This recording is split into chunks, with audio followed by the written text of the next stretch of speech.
of Change News. Welcome to Voice of Change Radio News. I'm Amanda Kumalo. A quick look at stories making the headlines. Zimbabwe will overcome difficulties. President Lukashenko. In business news, inflation continues to fall. Response to practical policies. In regional and international news, former Nigerian Deputy Senate President in court accused of organ harvesting. In sports news, let's rally behind Davis Cup team Chikonzi. The news in detail. Belarusian President Alexander Lukashenko has said Zimbabwe will overcome its difficulties due to the hard work being done by the government. President Lukashenko was in Victoria Falls, where he sampled some tourism activities and local dishes. The Belarusian president was hosted by President Mnangagwa. Senate yesterday passed the Private Voluntary Organization Amendment Bill in the same form that it passed the National Assembly, so the proposed law will now be submitted to President Mnangagwa for his assent. Among other things, the bill seeks to upgrade the financial accountability of NGOs, monitor funding in Zimbabwe and how funds are used. This is likely to stop people using a PVO to launder funds or fund terrorism, but also to ensure that a PVO was operating in the areas where it was registered, such as health or education, or supporting the vulnerable and disadvantaged. One area of concern in Zimbabwe is the risk that a PVO might be used as a cover to break the law banning foreign funding of political parties and candidates, which implies laundering the money. Peri-urban farmers in Bulawayo Sward 17 are expecting to start reaping rewards after they received chicks under the presidential poultry scheme in November last year. Government distributed 10,000 chicks to 1,000 households in Methodist Village, St. Peter's and Mazgui Village in Ward 17. The presidential rural poultry scheme's objective is to commercialize rural poultry production and increase rural incomes while providing households with a rich source of protein.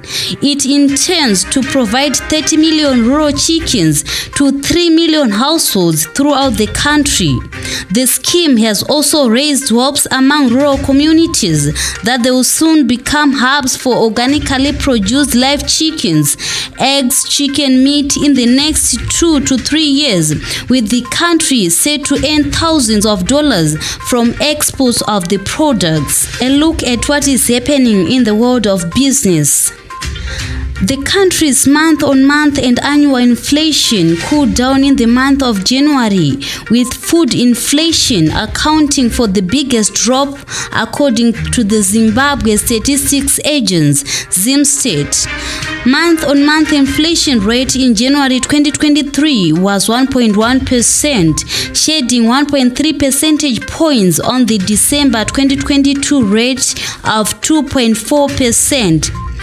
This is the 6th consecutive month that the monthly inflation rate has been on a downward trend, and Treasury projects it to continue being below the 3% mark for the rest of the year as it responds to government policy interventions. Moving on to what is happening beyond our borders.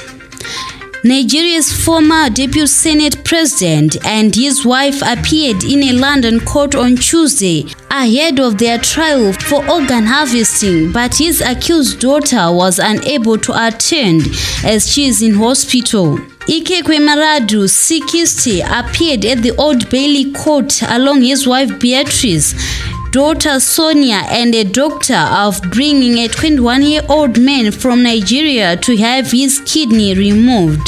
Prosecutors said the defendants allegedly planned to have a kidney removed from the man so that it could be given to Sonia. She was unable to attend court as she is currently in hospital with an unspecified condition. The court adjourned soon after convening in order for prosecutors to read the report. The trial has been brought forward from a planned date in May. And finally, in sports, The Zimbabwe Davis Cup tennis team drum beaters have called on local tennis fanatics to come in their numbers to support the team when they take on Uruguay in a World Group 2 playoff tie at Harare Sports Club tomorrow and Saturday.